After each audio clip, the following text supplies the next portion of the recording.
Today we're going to be ranking the top 5 league winners from best to worst in each position. Obviously I did this a while back for the Premier League top 4. You guys loved it so much you were telling me to expand it to the top 5 league. And you know me, I'm a man of the people. So here we are, we're doing it for the 5 league winners. Liverpool in England, Barcelona in Spain, Bayern in Germany, Napoli in Italy, and of course PSG, your treble winners from France. If you aren't familiar with how it works, let me explain very quickly. We're going to go through each position from goalkeeper, right back, one centre back, left back, DM, CM, etc, etc. And we're going to add up the points to see, I guess, which team gets the most points. How the scoring works is very simple. We go through the goalkeepers. If you're first, it's 5 points. Second is 4. Third is 3. 4 is 2, and if you're fifth, you get 1 point. And then of course we add them all up at the end to see, I guess, who has the most well-rounded and the best team on paper, of course, in Europe. So without further ado, let's get cracking. And of course, if you haven't already, I want that 100k plaque, yeah? So let's keep subscribing, let's keep liking, commenting, sharing, tell a friend to tell a friend. Let's go to goalkeeper, because my first place goalkeeper is going to be Alisson.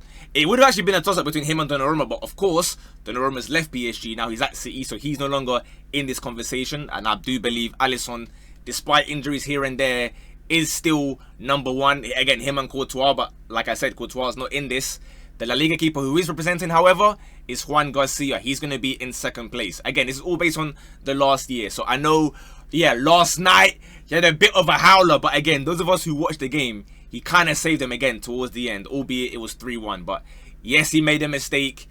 What keeper doesn't make mistakes? Juan Garcia has been fantastic in this past season, so he's going to be my second keeper. And we are going to go to PSG, and we're going to go to Chevalier getting the bronze medal. And I'll tell you why. Like, I was not too familiar with his game initially, right? I'd seen him a couple times, and that's it.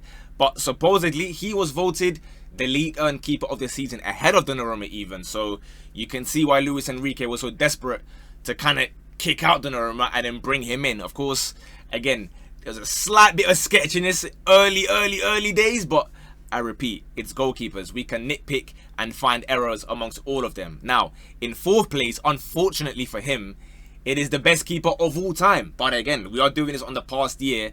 Manuel Neuer is going to go 4th because, you know, his days kind of come, let's be honest. He's still capable of making big saves in big moments, but the consistency over 40, 50 games, it's not going to quite be there anymore. And then in last, whichever one of Napoli's keepers you want to pick, from Mere to obviously Milinkovic-Savic is kind of playing games now. We saw against Man City, he did really well there too. Napoli are going to be 5th for this one. It might be a theme where Napoli are probably going to be bottom 2 for most of them. We'll see, I guess, how it goes. On to right back. I think this one is probably the easiest one in terms of who's number 1. It's going to be Hakimi, isn't it? It's fair, there's other easy ones, but yes, Hakimi is going to be your number 1 right back. Of course, we've seen it again. Many people thought that, you know, playing for PSG in Ligue 1, McDonald's League, Uber Eats, whatever you want to call it, it was really easy for him because he could just chill on the edge of the box and just start scoring goals. But I've reiterated for the last 3 years, right, since that Morocco World Cup, that this guy can defend as well. People just ignored the fact that he's actually a really good 1v1 defender as well. And of course, it helps when you're as fast as he is with the recoveries. He's got clutch moments as well, bro. He can get you goals at the other side. So big up Hakimi. Obviously ended up, where was he? 6th in the Ballon d'Or, 7th, something like that. Again, very high. Big respect to him. In 2nd place, we're going to go with Jules Koundé. Very consistent as well for Barcelona this season.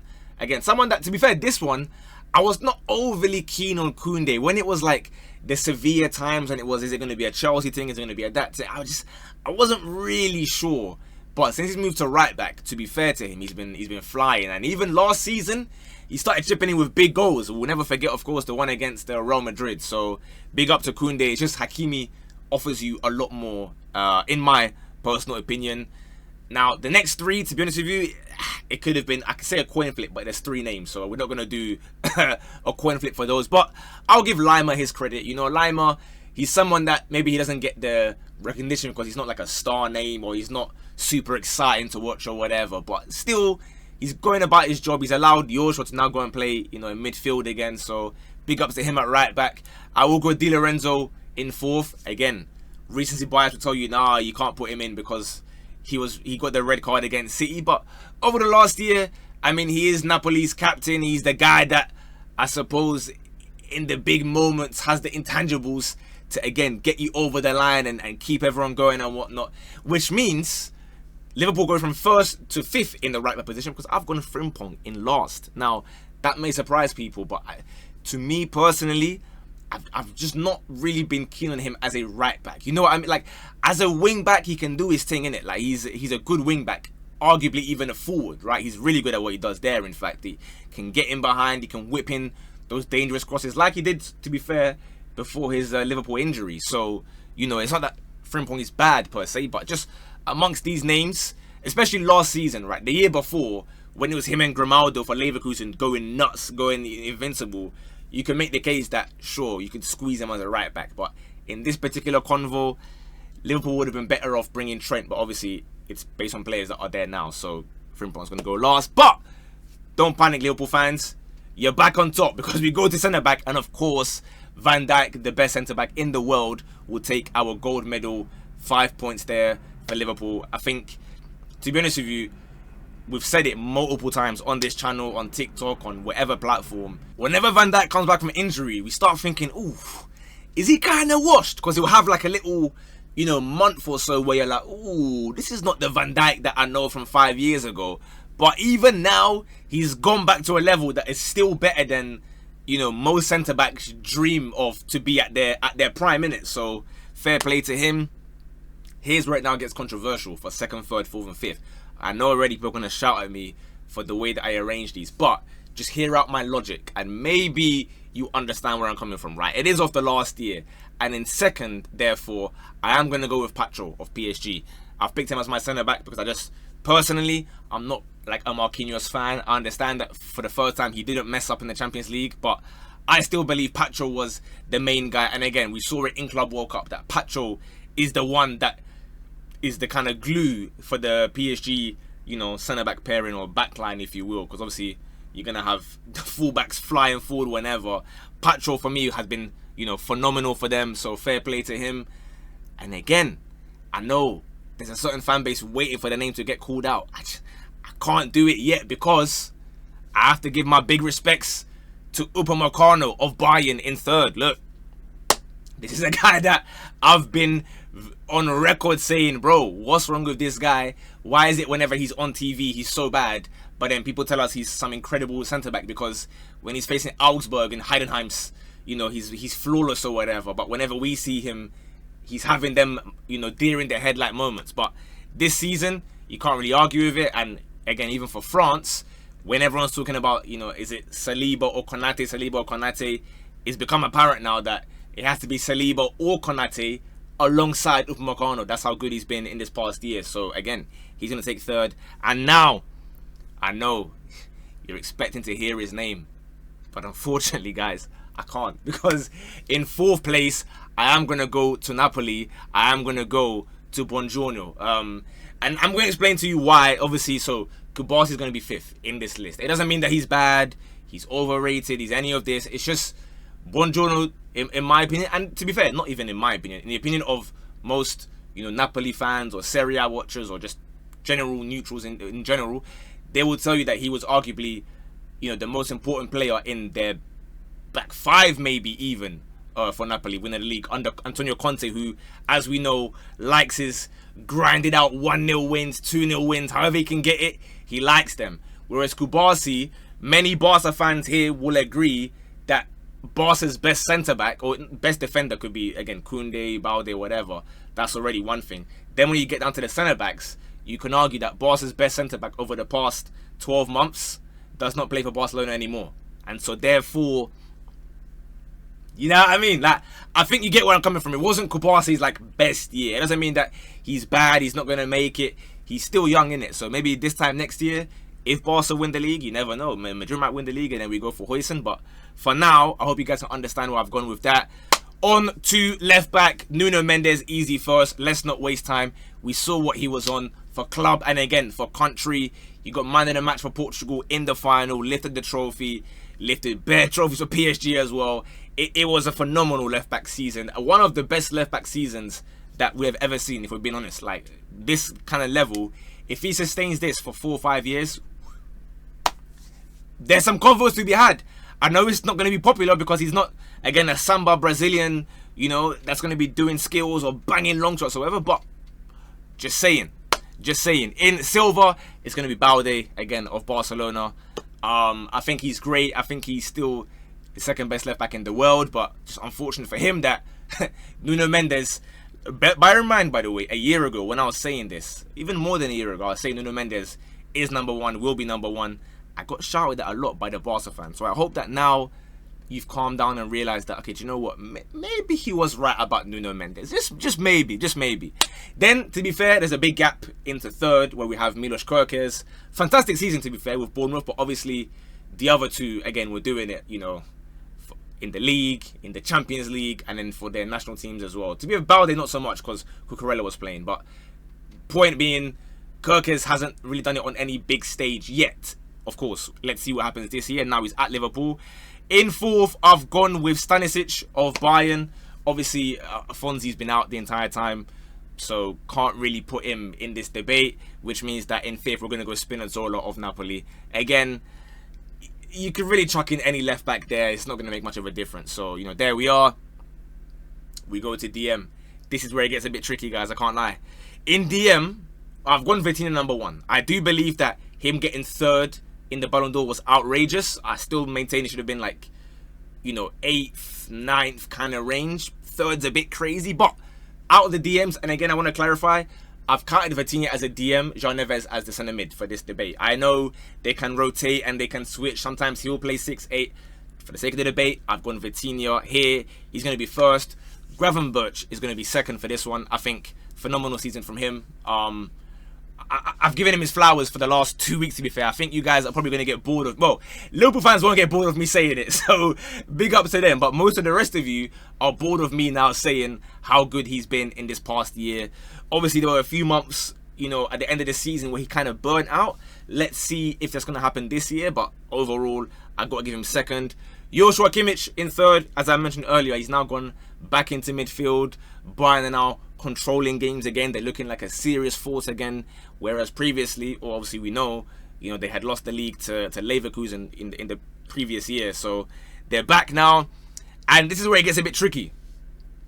Because De Jong, who you could argue might be the best midfielder out of these players here, ability-wise and technique and whatnot, I'm actually going to go with him fifth, behind Lobotka. Only because we didn't get to see it as consistently as we would have liked. I'm sure Barca fans will agree with me on that one, right? Lobotka was a mainstay, pretty much a constant in Napoli's team again. A team that, of course, they also won the league. And I repeat, they didn't go do anything in Champions League. So there's always going to be that bit of an asterisk on Napoli's credentials in this kind of list. But De Jong, for me, I want to see you do that for like 50 games a season, bro. You know, I didn't quite. It looks like this season, though, De Jong's getting back to the levels that we know he can show. So hopefully, again, by this time next year, if Barca win the league, we'll be having different conversations. Now we go to the centre mids. We close our eyes, or we can even do this and say number one is Pedri. He is the best midfielder in the world. It's very simple. There shouldn't be much of a debate about that one. Again, I can get bored, or you guys will get bored of me gassing up Pedri. So I'll always reiterate, it's not about Excel spreadsheets, huh? Let's not look at how many goals and assists Pedri got, because it don't matter. But even still, he's starting to provide that too, huh? He's starting to provide that. So he's going to be up there very, very soon. Second place in the centre mids, we have João Neves. Again, pretty fair. Same logic as, Vitinha, right? Club and country. They done their thing. They won trophies upon trophies as important players as well, might I add. So, you know, big respect to them. In third for the centre mids, I've gone with Big Mac, Alexis McAllister. I think, again, if we kind of ignore the last few weeks of recency bias where he's been, let's be fair, really bad, like, he had a good season last season, right? So let's not make the last few weeks allow us to forget how good he was, right? And then for 4 and 5, I've gone with Anguissa in fourth. I think he was, again, an anchor, if you will, for Napoli, despite playing a bit more of a box-to-box role last season. And he was picking up big goals. A lot of Napoli's games, you'll notice, if you go through all the matches, they're like goals after 80 minutes, 85, 88, 90. And a lot of them have a big helping hand from Anguissa, either scoring them, assisting them, starting the attack, whatever it may be, which means Pavlovic is in fifth. I still am yet to, like, see enough to get him above these guys that, again, were consistent the entire time. Do you know what I mean? I think you get where I'm coming from. On to the number 10s. This one is where it gets funny, because the worst player of the 5 is going to rank number 1 here, because we are doing it based on the last season, right? And it's not going to be purely who won the trophies. Otherwise, you know, PSG would come first for everything. But amongst these names, I have to go with Fabian Ruiz, number 1. He had really clutch moments in the Champions League as well. Obviously, we know Spain went far in Nations League and whatnot.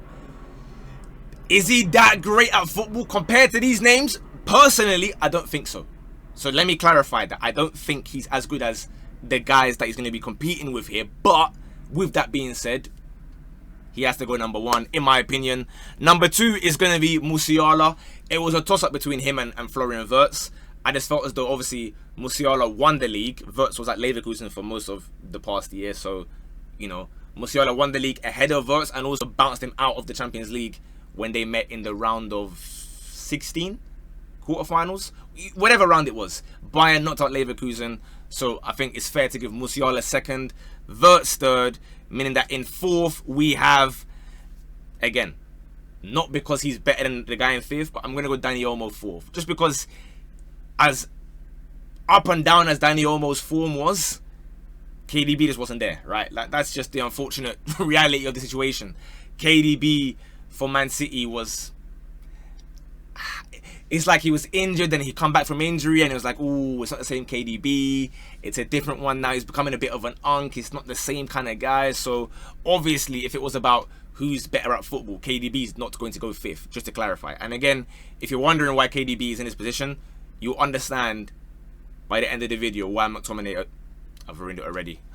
McTominay now plays left wing. To be fair, I'm saying I ruined it. I could just crop this out, but you know me. I don't care about the cropping on YouTube, bro. You get my full unfiltered 4th. So yes, McTominay this season now plays left wing to accommodate KDB. So that is why KDB is counted as a midfielder. Anyway, let's go to our front 3, because in first place, it is, of course, unanimous, inevitable. It's going to be Lamine Yamal. He did get 2nd place in the Ballon d'Or voting, behind, of course, you know, the much deserving winner. He did show up again in the league. People start doing this whole thing about like, oh, 9 goals or whatever. Nonsense. Now add all the assists that he's doing as a winger. Now add the Champions League where he turned up week in, week out. Now add the Nations League where he turned up for his country as well.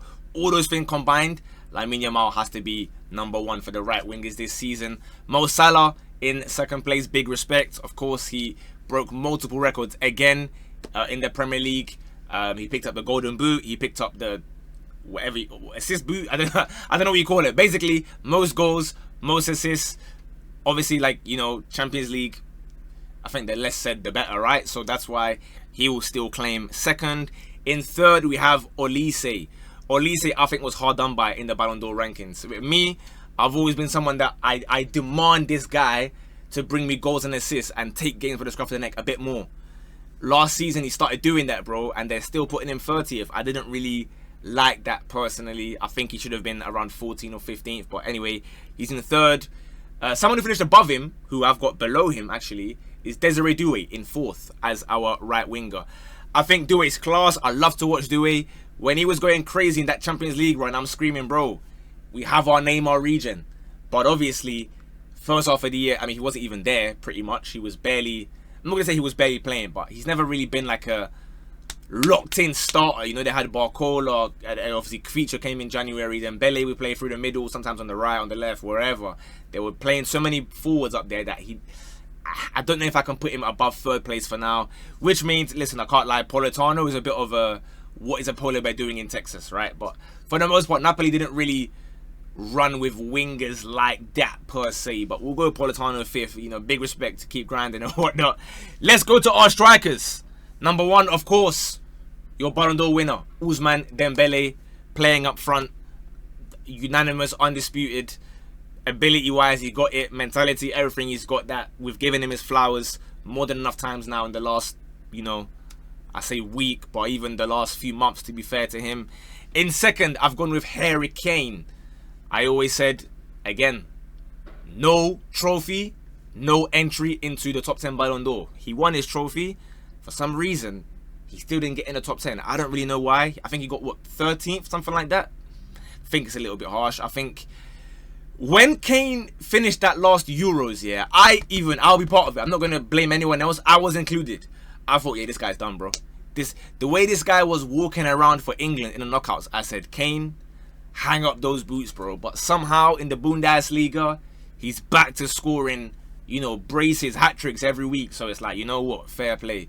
Obviously, we haven't seen that on the biggest of stages in the Champions League when it matters against the foreign teams, right? He did it against Leverkusen and that's it. So maybe that can hinder him a little bit, understandably. But Kane in the league is putting up crazy numbers, so fair play to him.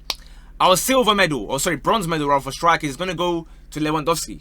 Again, another one that I keep thinking, is it time to pack it up, bro? But he'll come off the bench, he'll bag you a goal. He'll bag you 2 goals. just last night, to be fair, right? He came on, bullet header off the crossbar. I say, you know what, hey man, fairs. This Unk, what's he now, 37, 38? Is giving me flashbacks to, do you guys remember when Ferenc Puskás, when he was 37 and still won the he still won the Pichichi Award, rather, back in the 1963-64 season, for those of us who remember. That's what Leo's moving like now, bro. It's like, when are you going to stop scoring goals, bro? Leave it to the youngins. But anyway, Leo can hold a third. In fourth, quite harsh, or not even harsh, unlucky to be fourth, rather, is Alexander Isak. Obviously, he didn't win the league last year. He was at Newcastle, but he won the Carabao, which, for all intents and purposes, is a massive achievement for Newcastle, something that they've not witnessed, you know, decades upon decades upon decades. So big respect to him, an incredible season. But again, obviously, we didn't really get to see, you know, Champions League moments or anything like that. But as far as ability is concerned, Isak should be lapping Lewandowski this season, and then we see how far we can go in the Kane convos or anything like that. Let's see this season. But for now, fourth, and then obviously in fifth, it's going to be Romelu Lukaku or whatever striker you want to put up front for Napoli. Now they're not going to get ahead of Isak anyway. And the last position, left wing. I think the first place is pretty straightforward. It's going to be Rafinha. I think this one was, the numbers, right? Ridiculous numbers. We spoke about Salah's numbers, Rafinha's numbers, again, in the league, in the Champions League, as getting the top scorer, and he's not even playing as a striker. You have to just say, you know what, Fairs, man, he delivered, bro. In the big games, the big moments. I keep thinking back to Benfica when it's raining and the camera is all foggy and whatnot. I just see my man doing a knee slide like 15 meters after a last second winner. Rafinha was the clutch guy last year. A lot of what he did is obviously thanks to, you know, guys like Yamal and Leo and everyone helping together. But it was a unit that, funny enough, despite there being a 10-year age gap above to Leo and 10 years below to Yamal, that kind of perfect 10-10, it just gelled so perfectly where Barca, when they felt like it, they could just lights out, 2 goals, remontada complete, they win the game. I mean, it kind of happened yesterday, to be fair, albeit, you know, Lamin's been injured and whatnot. But yeah, he's been the best winger. I'm going to go Kvara second. I think a big reason why PSG turned their form around is his arrival in January from Napoli. Again, technically won the Serie A and Liga and Champions League, etc, etc, etc. Really, really hard work, and something that I didn't notice that much at Napoli. I just knew, okay, he's a great dribbler, maybe a bit inconsistent, got a nice strike of the ball. At PSG, I don't know what Luis Enrique is feeding them in the training ground, but they're now all running like maniacs for the team, bro. And as you can see, it worked out for them. So big ups to him. In third place, we're going to have, this is where I mentioned before, he's playing on the left now. But as far as last season goes, I can't believe I'm saying this, McTominay is third, bro. McTominay is in our list. Obviously, he's playing on the left of the 3 now, again, to accommodate for KDB in the midfield. But last year, I mean, we're calling him Diego Armando Maradona, so maybe he can play there. You're seeing the kind of goals he was getting as a box crasher in the last minute, time and time again. Maybe he can play there. His season was electric. He's not going to be a touchline winger doing better skills and rainbow flicks, but as far as the last year goes, McTominay did have one, so he will be third. In fourth, I have Cody Gakpo. Again, unfortunate to be fourth, but it's just the players that he's going up against, right? He obviously was much improved last season and much improved for the last, again, it's tricky because looking at it right now, he's been really bad this season, I'd argue. But we have to try and ignore just the last 2-3 weeks or whatever and incorporate the entire year where he looks super dangerous, bro. When Gakpo cuts in, I can't lie, you start, getting PTSD, bro, because he can either just whip it and finesse it or do that fake shot he does and then just slot it bottom left or bottom right. So whenever he cuts in, the whole of Anfield is up on their feet like that, and then the whole of the whatever opposite team, they're hiding like that, bro, because they're scared about it being a goal. So big up to Gakpo. And the guy that I guess he replaced, who's now gone to Bayern, is Luis Diaz in fifth. Just, you know me, I'm not a fan of him personally, but there we are. So overall, in fifth place, Napoli picked up 16 points. Unsurprising. In fourth place with 26 points, we have Bayern München. In third out of our 5 teams, 32 points, just 2 points behind second, but 32 points is Liverpool. Barca had 34 points, just 2 ahead. And your winners, of course, are PSG with 42. Let me know in the comments, if you've watched it this far, rank the 5 managers based on, their ability or whatever they may be. Rank the 5 managers from, obviously, Arne Slot, Hansi Flick, Luis Enrique, Company, and Antonio Conte. Like the video, comment whatever your opinions are. Do you think I got anything wrong? As always, I am more than open for conversations. Just be polite, be respectful about it. Don't start shouting, you stupid idiot, no ball knowledge, blah, blah, blah. Just be a nice person. That's all I ask for. Have a great weekend. I'll see you guys for the Saturday and Sunday reviews in a bit. Bosh.